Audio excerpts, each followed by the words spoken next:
Do not only focus on the enemy champion. To win lane, great players play the game of minion wave control. And once you actually realize how easy it is to manipulate the waves, you will start winning all of your lanes. I will first explain to you how it works, and then I will show you many in-game examples of exactly how to do it.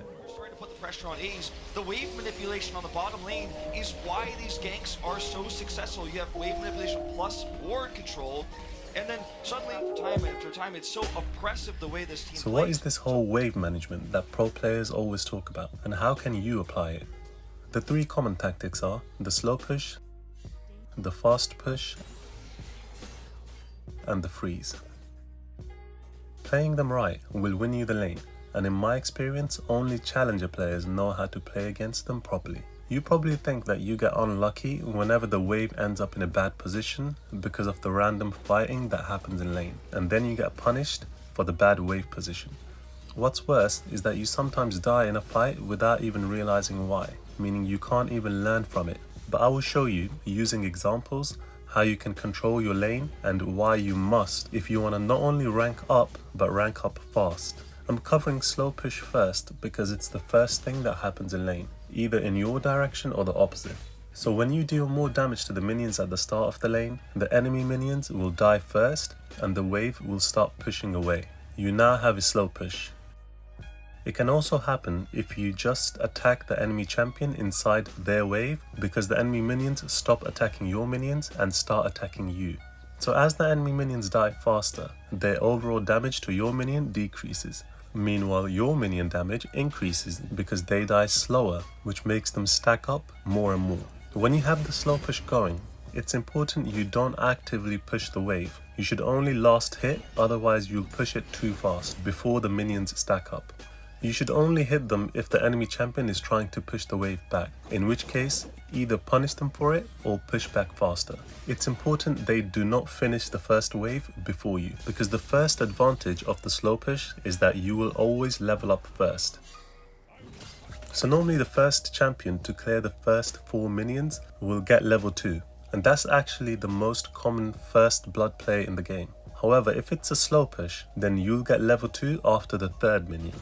A tip for that is, if the second wave is about to reach the middle before the 3rd minion dies, then the push is slow enough that you will level up with the 3rd minion kill instead of the 4th.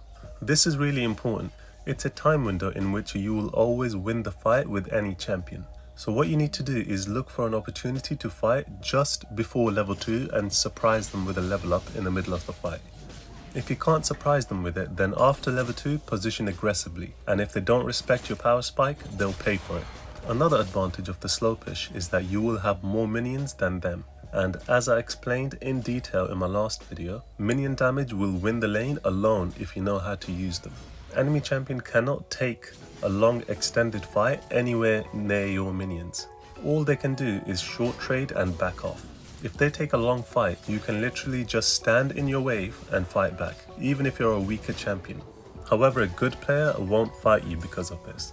They will, however, try to last hit, and pay attention to this. What you need to do here is the most important thing that will win you the lane every time.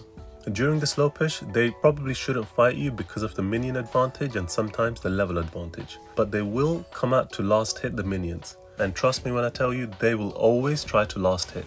It's as if it's a law in any rank below challenger. I made a video called How to Actually Win Lane that explains exactly how to do this, and it shows that even grandmaster players will fall for this trap. If you do this right, you will either kill them or you will get them low enough to dive them under the tower by the time the wave crashes into it. If they're not low enough to solo dive, then spam ping your jungler if he's close for a 2-man dive. But you first need to play the slow push right because there are counters to it, which I will show you how to avoid. And of course you need to use these for yourself if the enemy is slow pushing into you. The first danger is, before you crash the stacked wave into the tower, for a short time the wave sits near the enemy tower. This makes it hard to fight them without risking tower damage, and this position makes you easy to gank. So you need to minimize the time spent in this location. To avoid the gank, what you need to do is ward the river before 125 when the scuttle spawns, because that's where the jungler is likely to be at that time. During the next 10 to 20 seconds, you need to pay a lot of attention to the map. If you struggle with map awareness, then just force yourself to pay attention during the scuttle spawn at 125. If your jungler gets the scuttle on your side and the enemy jungler doesn't come, then he's likely to be on the other side taking the other one. If your jungler takes the crab on the other side, then be careful and pay attention to the map. The other counter to the slow push is if your enemy is good, they'll freeze the wave here so they can safely farm near their tower and also set up easy ganks. To set this up, they will attack your wave just enough to prevent the minions from stacking up too much and crashing into the tower. If they manage to just hold 1 or 2 minions, the lane gets frozen at the worst place. To prevent this, you need to guard your minions and walk them into the tower. So position aggressively and punish them for attacking or holding the wave. And if you can't dive them after crashing it, then you have free time to do whatever you need while they are stuck under the tower last hitting. You can help your jungler if he needs it, you can gank another lane, you can place vision, you can get your honey through and keep the pressure on in lane, or you can recall without losing too many minions if you can afford a decent item component or if you're too low. However, the slow push isn't always possible. If you're against a stronger champion, they might try to contest the wave at level 1, and if they manage to outpush you, you need to back off before they get level 2. If they do this, and you don't lose the fight at level 2, then you can just hold the wave just outside the tower like I explained earlier. And now you can farm safely and also set up easy ganks. To properly understand the slow push, you need to see some full in-game examples. The most common one is when you're clearly the stronger champion.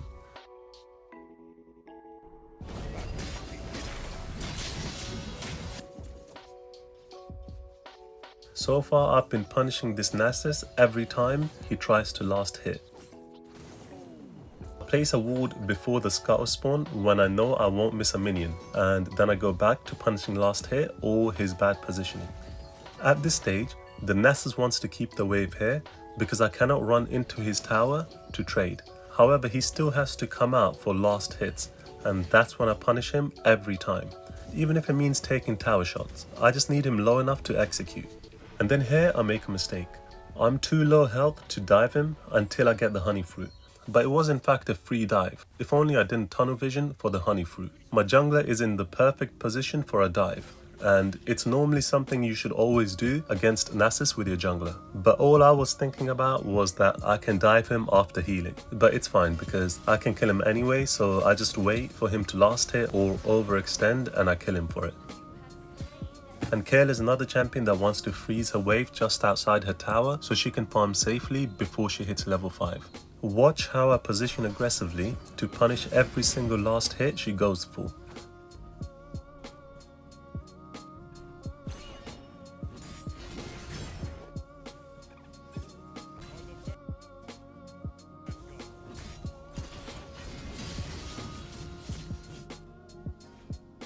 Again, I ward before the scuttle spawns and then go back to punishing last hits. I position forward to prevent her from thinning down my stacked minion wave, and I punish her for ever coming close to it. This not only keeps my wave healthy, it also gets her low enough to dive.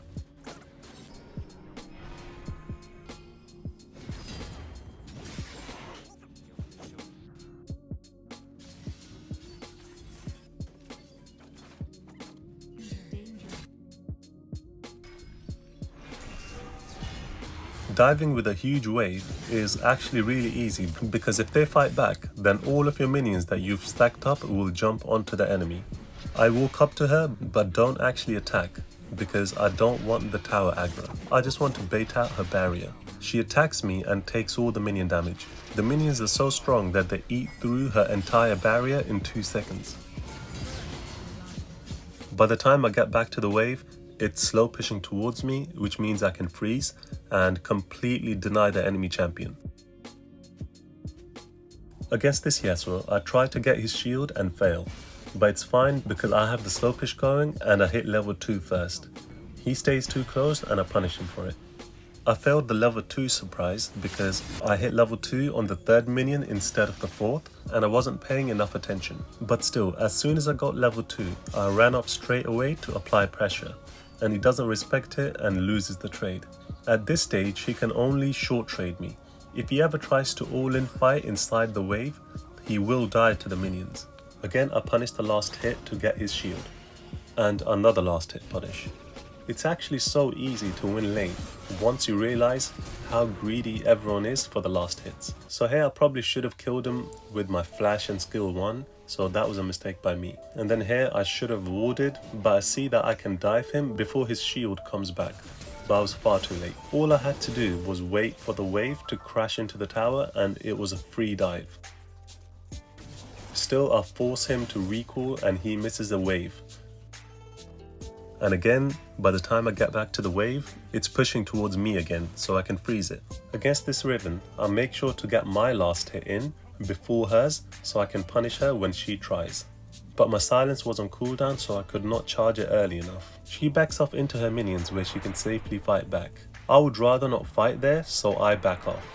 But then she chases me into my minions, where I'm more than happy to fight back. And I actually win the trade because of the position of the fight, inside my minion wave instead of hers.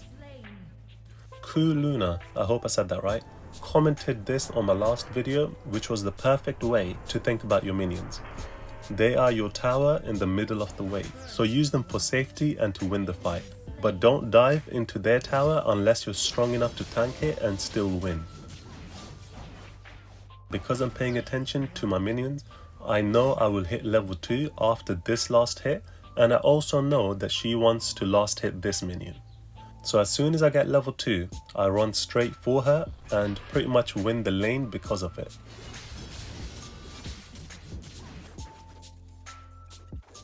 One more last hit punish, but I cannot follow through into the tower because the wave is in a bad position. And like I explained, this is a position you want to get out of as soon as possible, so I crashed the wave.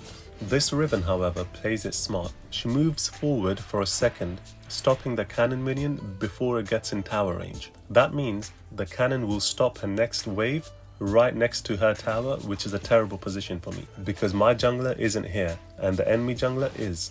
I ward in the right position, so I can afford to overextend for a bit to crash the wave, and then I'm free to do whatever I need.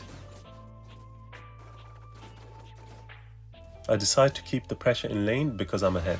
I outplay her with my shield, forcing her to flash, and here I should have again crashed the wave into the tower to kill her, but I get impatient again and dive prematurely and almost die for it.